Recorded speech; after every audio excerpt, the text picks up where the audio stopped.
यहाँ पर एक बात और समझने वाली है। जो तो लिख सकत रहा है कोई भजन लिखने वालों कि जिसके जीवन में मिला सत्संग है उसे मजा ही मजा है। अच्छा, मजा व आनंद में फर्क है। बहुत से लोग आते हैं कथा सुनने और थोड़ी देर सुनेंगे, बाद में कहेंगे अरे चलो यार मजा ना आया। तो मजा कहाँ से आवे जब कथा में आउते ही ना है। मजा कथा का शब्द ही नहीं है, मजा तो इंद्रियों का है। मनोरंजन से मजा आ सकता है, कथा से आनंद आता है। आनंद मेरे भगवान का नाम है, आनंद मेरे प्रभु का नाम है। आनंद सच्चिदानंद का नाम है। कहा लिखा है, जो आनंद सिंधु सुख राशि सी करते त्रैलोक सुपासी सो सुख धाम राम असनामा अखिल लोकदायक विश्रामा। नंद के घर आनंद भयो जय कन्हैया लाल। यानी आनंद मेरे परमात्मा का नाम है। और जिसको कथा सुनते सुनते आनंद आ जाए, समझ लेना कि मेरे हृदय रूपी कमल में परमात्मा रूपी भौरा आकर के गुंजायमान हो रहा है, तभी तो आनंद आ सकता है, अन्यथा आ ही नहीं सकता। ध्यान से सुनना। सूत जी महाराज सौनकादिक ऋषियों के समक्ष भगवान नारायण का ध्यान करते हैं। सच्चिदानंद रूपाय विश्वोत्पत्त्यादि हेतवे तापत्रय विनाशाय श्री कृष्णाय वयम नमः। सत्य, भगवान का नाम सत्य भी है। सत्य उसे कहते हैं जो कभी बदलता नहीं, अपरिवर्तनीय रहे वही सत्य है। जो कभी बदलता नहीं वो है सत्य। ध्यान देना। जैसे इन आंखों से जो भी भौतिक संपत्ति संपदा दिखाई दे रही है, ये सत्य नहीं है, ये सत्य नहीं है, ये मिथ्या है, ये माया है। माया का मतलब दिखाई तो हूबहू दे वास्तविक, परंतु वो वास्तविक हो ना। दिखाई दे हूबहू कि हाँ ये सत्य ही है, लेकिन सत्य ना हो, ये सब माया है। भाई किसी के घर में कोई वृक्ष अगर आंगन में तैयार हो गया तो वो वृक्ष है, दिखाई दे रहा है कि वृक्ष है, दिखाई दे रहा है वृक्ष। पकड़ के देखो वृक्ष है, उसमें फल भी आते हैं, लेकिन वो सदा नहीं रहेगा। उसकी एक लिमिट है, उसकी एक सीमा है, उसकी एक उम्र है। जैसे हम और आप लोग आए हैं, हम लोग भी मनुष्य देह धारण करके आए हैं, तो हम लोग भी वास्तविक रूप के दिखाई देते हैं, लेकिन ये मेरा रूप बदलता रहता है। जो बदलता है वो सत्य कैसे हो सकता है? जो बदलता है वो सत्य कैसे हो सकता है? अरे भाई पिछली वर्ष जब कथा कहने आया तो थोड़ा शरीर अलग टाइप का था, अब थोड़ा महाराज बदल गया, अब अगली बार आएंगे तो थोड़ा और ज्यादा बदल जाएंगे। और महाराज ऐसे ही धीरे धीरे 35 वर्ष व्यतीत हो जाएंगे तो जो आवाज भी बदल जाएगी, शरीर का नाक नक्शा सब छवि नक्शा बदल जाएगा, बुढ़ापा आ जाएगा है? देखो भैया, दुनिया में सबको सब कोई डेट याद होती है। किसी के विवाह की डेट किसी से पूछो तुरंत बता देगा हमारे इस साल में विवाह हो है? किसी के घर में बड़ा बेटा कब पैदा हुआ बता देगा व्यक्ति है? घर में महाराज गाड़ी में कब खरीद के लाया वो भी लोग महाराज दिखा देते हैं अपनी सब डायरी कि इतने इतने समय पर हमने ये सारे काम किए। परंतु किसी व्यक्ति से पूछा जाए कि तुम किस डेट में बूढ़े हुए, बता पाएगा? भैया परीक्षित महाराज बताइए कौन सी डेट में आप बूढ़े हुए? नहीं मालूम, क्योंकि एकदम कोई डेट निश्चित थी नहीं। धीरे धीरे धीरे धीरे धीरे धीरे आता गया और हम महाराज पता ही नहीं लगा कब बूढ़े हो गए। ऐसे ही हमारा तुम्हारा शरीर है भैया, भरी जवानी में भगवान को ध्यान कर ले, बुढ़ापे में कोई महाराज है मौका मिलो कि ना मिलो, ऐसा तो महाराज पता नहीं कैसा जीवन रहेगा आगे का। इसलिए जितना जियो वर्तमान उतना महाराज खुल करके जियो। तो महाराज सत्य नहीं है ये संसार, लेकिन इस संसार के बीच में एक सत्य है। वो क्या है वो हम नहीं बता रहे हैं, वो महादेव बता रहे हैं। माता गौरा को, पार्वती को कहते हैं मैंने ये संसार खूब घूम फिर कर टहल करके देख लिया, एक चीज सत्य नजर आई, और वो क्या है? अरे उमा कहाऊं मैं अनुभव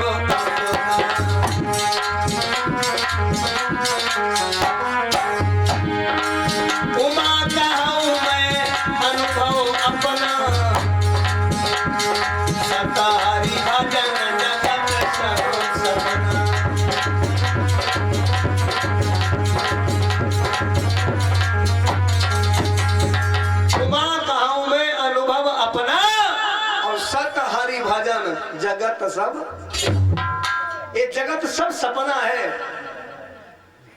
आज आंखें खोलो तो और बदल गए, दूसरे दिन महाराज सोए थे कुछ और थे, सवेरे जगह कुछ और बदल गया है? आगे का क्या होने वाला है कुछ नहीं मालूम, पीछे जो हो गया वो पुस्तकों में लिखा गया है? तो सारा जगत सपना के समान है। और जो भजन भगवान का होता है वो अपने महाराज सत्य धन के लिए लिखा गया है। सत हरि भजन जगत सब सपना। अच्छा और एक बात बताएं, इस जन्म की भक्ति यदि पूरी नहीं हो पाई तो भगवान तुम्हें अवसर देगा, अगले जन्म में भी तुम्हें भगत बनाएगा। संत बीज पलटे नहीं, चाहे जुग जाए अनंत, और ऊंच नीच घर जन्म के होई संत का संत। भक्ति अधूरी रह गई इस जीवन में तो अगले जन्म में मनुष्य बना दिए जाओगे तुम। जन्म जन्म मुनि जतन कराही, अंतराम कैयावत नाही। और सुनो, कहते ना कि अंतकार रघुवरपुर जाई, होई भगत हरि भक्त सुहाई। आपने देखा होगा किसी किसी के घर में बच्चा जब जन्म लेता है तो बचपन से ही पूजा पाठ में उसका मन लग जाता है। इतना ध्यानी, इतना ज्ञानी, इतना विद्वान, भैया लोग मुंह देखते रह जाते कि भैया इनको बालक बड़ो बुद्धिमान है, ये तो ज्ञानी से कैसे आएगा। उसको ज्ञान पूर्व जन्म का है, क्योंकि वो पूर्व जन्म में कोई साधु संत महात्मा ज्ञानी भगत ही रहा होगा, इसीलिए इस जन्म में भी उसके महाराज वही लक्षण प्रकट हो रहे हैं। मेरे भगवत प्रेमियों, ध्यान से सुनना इस बात को। पूर्व जन्म का भी महाराज भगत इस जन्म की भक्ति पूर्ण करता है। हम लोग कहते हैं बड़ा आश्चर्य है, आश्चर्य। जैसे कोई व्यक्ति सिलाई करता है और सिलाई टेलर है, उसने महाराज कपड़ा काट छाट करके महाराज तैयार किया, और जैसे सिलने के लिए बैठा, थोड़ी देर कपड़ा की सिलाई करी और उसके बाद अचानक कहीं से महाराज दुर्घटनाग्रस्त फोन आ गया, भैया तुम्हें वहां जल्दी आना है। तो उसने क्या किया, अधूरा कपड़ा सिल गया था, उसने वहीं छोड़ दिया और एकदम महाराज दुकान का शटर खींचा, नीचे को बंद कर दिया, ताला लगा दिया, चला गया।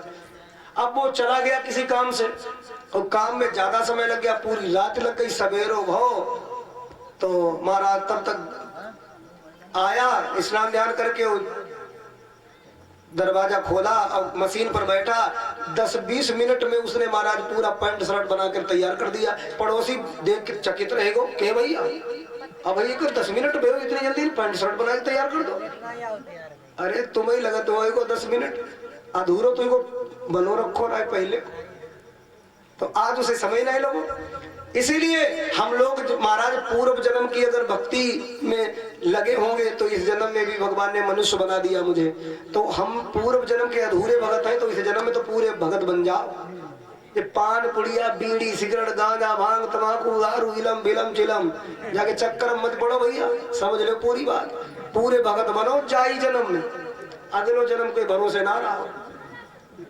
हमने बड़ा फेर समझाओ आपको, समझ लो पूरी बात। मेरी कथा के पंडाल में कोई भी बीड़ी पीकर नहीं आए, गुटखा तंबाकू दारू का महाराज यहाँ पर किसी प्रकार का सेवन नहीं होना चाहिए, क्योंकि 7 दिन के लिए हनुमान जी महाराज का मैंने स्थान बना दिया। और हनुमान जी कितने पवित्र देवता हैं वो तो तुम्हें मालूम ही है?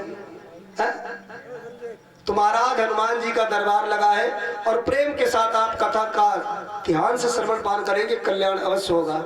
को नहीं जानत है जग में कपि संकट मोचन, नाम त्यारो। चित्त, चित्त माने होता प्रकाश, ये भी भगवान का एक नाम है प्रकाश। अच्छा सबसे ज्यादा चित्त किसमें होता है भैया जगत पाल? सबसे ज्यादा प्रकाश होता है सूरज में। दुनिया का कोई भी घना सा घना अंधेरा सूरज के सामने टिक नहीं सकता। सूरज निकला अंधेरा भाग करके कोने में छिप जाता है, अंधेरा कोने में छिप जाता है। और इस समय सूरज थोड़ा दूसरे प्रदेश में कर रहे हैं उजाला, तो अंधेरे को मौका मिलेगा ढक लो पूरा संसार। अब हमें कथा करना हो तो हमें हाइलोजन जलानी पड़ती है, हमें जनरेटर की व्यवस्था करनी पड़ती है। तो ये सब महाराज हमको करना पड़ता है, भगवान को कुछ करने की जरूरत नहीं। वो स्वयं में इतना प्रकाशवान है उन्हें किसी से उधार लेने की जरूरत नहीं है। और एक बात बताएं, आपके जो सीसीटीवी कैमरा उजाले में काम करते हैं, लेकिन भगवान को जो सीसीटीवी कैमरा है, तुम कहते हो अंधेरे में कोई कांड करो वो रिकॉर्ड हो जाते क्या भैया? कोई कोई का अरे अकेले मिले अकेले वहां कौन देखा? वहां भी सीसीटीवी कैमरा भगवान का चलता है, बच नहीं पाओगे, पूरी रिकॉर्डिंग होगी वहां की भी। इसलिए अंधेरे में भी किसी से छल कपट मत करो भैया। चित्त, चित्त माने प्रकाश, और आनंद तो मैंने बता ही दिया, परमात्मा का नाम है। तो सत्य की कथा चित्त लगा करके सुनो, तब आनंद की प्राप्ति होगी, अन्यथा महाराज ऐसे ही भगत जी बने बने डोलो, फर्क का चुपलन बालो है। सत्य की कथा चित्त लगा करके सुनो, तभी समझ में आएगी। और एक बात बताएं, जिसका कनेक्शन व्यास गद्दी की तरफ नहीं होगा, जिसका महाराज भक्ति भाव अंदर से नहीं होगा, वो बैठो चाहे कथा 3 घंटा रहा पल्ले उसके कछु नहीं पड़ेगी। कभी कभी ऐसा होता है कि लोग सामने बैठे रहते हैं और बाद में सवेरे पूछते के महाराज जी कल शाम का आपने कौन सी कथा सुनाई? हमने बैठे सामने रहा, कहा बैठे इतना, लेकिन हमारा ध्यान को दूसरी जगह चला। अगर ध्यान तुम्हारी बुद्धि रपटे को गैया बजाऊ चलो बैठे भले सामने रहा पल्ले कचोला पड़े। इसलिए ध्यान लगा करके, चित्त लगा करके कथा का श्रवण पान करें। देवर्षि नारद लेकर के बीणा इस मृत्यु लोक का भ्रमण करने के लिए चले। श्रीमन नारायण नारायण नारायण श्रीमन नारायण।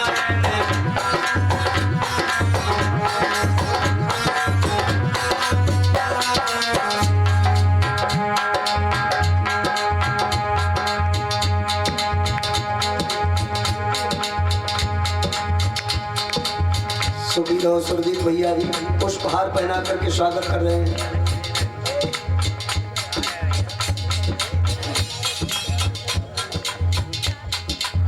अंकित भैया जी, सुंदर महाराज पुष्प हार पहना करके भैया जी हमारा स्वागत कर रहे हैं। और महाराज 51 मुद्राएं भैया इन दोनों प्रभु भक्त प्रेमी हैं, दान कर रहे हैं। परम पिता परमात्मा रक्षा करे, कल्याण हो, दया दृष्टि बनी रहे। श्रीमन नारायण नारायण नारायण श्रीमन।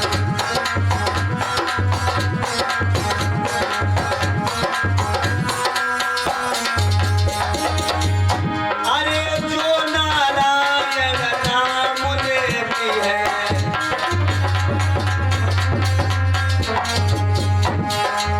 जो नारायण नाम लेती है,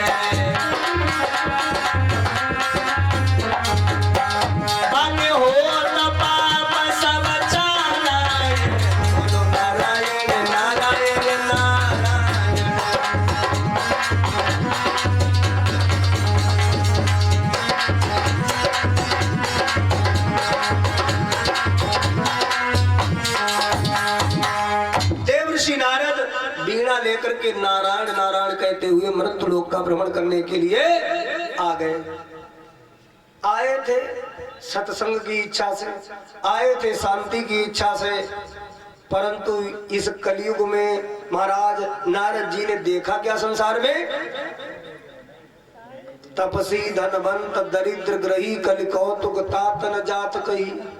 जितने महाराज तपस्वी हैं वे सब धनी हैं, और दरिद्री हो गए गृहस्थी लोग। क्योंकि दरिद्री इसलिए हो गए क्योंकि नियम संयम सब भूल गए। यदि शास्त्र की विधि से नहीं चलोगे तो दरिद्री ही हो जाओगे। हमारे शास्त्रों में कितने कितने महाराज नियम बनाए गए हैं। ब्रह्म मुहूर्त में उठिए, ब्रह्म मुहूर्त में उठ करके सबसे पहले महाराज अपने हाथों की रेखाओं को देखो। काराग्रे बस्ते लक्ष्मी कर मध्य सरस्वती कर मूले स्थितो गोविंद प्रभाते कर दर्शनम। हाथों की रेखाओं को देखो। उसके बाद पृथ्वी माता पर चरण रखने से पहले आप पृथ्वी माता की वंदना करिए। हे वसुंधरा, हे धरती मैया, मैं आपके ऊपर चरण रखना चाहता हूँ, मेरी धृष्टता को क्षमा करना। आप तो माता हो, मेरा कल्याण करना। ओम समुद्रे वसने देवी पर्वत स्तन मंडले विष्णु पत्नी नमस्तुभ्यं पाद स्पर्श क्षमस्व में। हे पृथ्वी माँ, मैं तुम्हारे ऊपर चरण रखना चाहता हूँ मैया, अपनी दया दृष्टि बनाए रखना। उसके बाद जो तुम्हारे घर पर गौ माता बनी है, सबसे पहले गाय माता का ध्यान से महाराज दर्शन करिए। जो महाराज चारा तैयार है तो महाराज सवेरे सवेरे गौ माता की सेवा में लग जाइए। उसके बाद अपने अन्य जितने भी कार्य हैं सभी से राम राम कहते हुए अपने शुरू करिए, कल्याण होगा। ये हमारे वैदिक नियम है। और सवेरे उठने से महाराज बहुत कुछ लाभ होते हैं कि सवेरे उठ करके जब हम भ्रमण करते हैं ना, तो ये जो वायुमंडल में सुंदर सुंदर महाराज गैसें हैं जो पहाड़ों से, पर्वतों से, चट्टानों से अमृत कण वायु में मिले जुले होते हैं, वो हमारे शरीर पर लगते हैं तो आधे रोग तो शफा हो जाते हैं सुंदर सी हवा प्राप्त होने पर।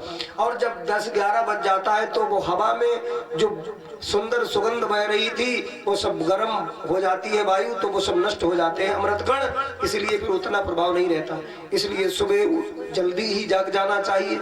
अच्छा, एक बात और बताएं, यदि आप कोई कार्य ऐसा कर रहे हैं जिसमें रात्रि में ज्यादा देर तक जगना पड़ रहा है, उसकी तो बहुत भाई मजबूरी ही है, क्योंकि भाई लेट जब सो पाता है तभी जग पाएगा। परंतु जो स्वास्थ्य शरीर से ठीक ठाक है उनको सवेरे ब्रह्म मुहूर्त में ही जगना चाहिए। अच्छा, ब्रह्म मुहूर्त में जो जग जाता है वो ब्रह्म को पहचान पाता है। जिसने ब्रह्म मुहूर्त ही नहीं देखा वो ब्रह्म को क्या देख पाएगा, इसलिए बड़ा ही महत्वपूर्ण है। दूसरी बात, घर घर में कलयुग में नियम संयम तो सब भूले ही है। दिन में कभी भी सहवास नहीं करना चाहिए। पुत्र की कामना से, पुत्री की कामना से, संतान की कामना से कभी दिन में भी कभी पशु पक्षियों वाली नीति मत अपनाइए, क्योंकि तुम मनुष्य हो, मनुष्य को देवता कहा गया है। मेरे भगवत प्रेमियों, नहीं तो दरिद्र हो जाओगे, लक्ष्मी घर छोड़ करके चली जाएंगी। मेरे भगवत प्रेमियों ध्यान से सुनिएगा, घर घर में कलह बचने का कारण क्या है? तपसी धनवंत दरिद्र ग्रही कल कौतुक तातन जात कही तरुणी प्रभुता के श्याल को बुद्धदाय का।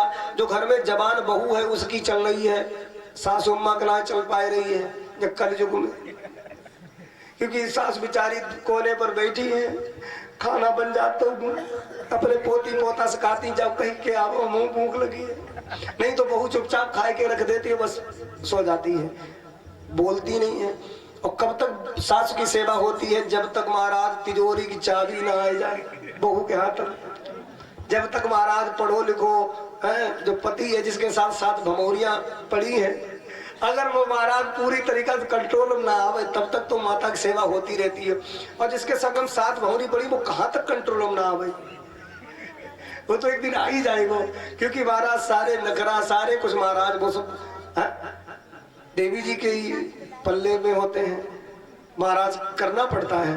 परंतु इतना सब कुछ करने के बाद अपने माता पिता को कभी भी महाराज दुखी मत रखिए। यदि दुखी रहोगे तो महाराज कहीं भी कल्याण होने वाला नहीं। पत्थर की मूर्तियों में आप मेवा मिष्ठान लगाते हो और जाकर के महाराज मंदिर में सर झुकाते हो। मंदिर की मूर्ति के ठीक सामने लिखा भी होता है कि कृपया मूर्तियों में प्रसाद ना चिपकाएं। बड़ी जयपुर से महंगी माई है जी, लेकिन आदमी ठूस दे तो वहीं जाएगा। मंदिर पुजारी बड़ो परेशान कर, देखो भाई नई मूर्ति मंगवाई हो जी, आए रहे पूजा पाठ करने के लिए, सब मुंह में लगा प्रसाद चले गए, छोटी छोटी चीटी लोग हमला हो, सब मूर्ति ने घोट घोट सब बिगड़ गए। और जो सबसे जिंदा तुम्हारे महाराज जीवित तुम्हारे भगवान घर में है, उन्हें तुम गाली दे रहे सवेरे सवेरे, उनको एहसान नहीं मान रहे, उन्हें तुम महाराज गाली गलौज, जो महाराज खाना पीना भी समय से नहीं देते, तो फिर महाराज तुम कल्याण के पात्र कभी नहीं माने जाओगे। बोलिए सच्चे दरबार की जय।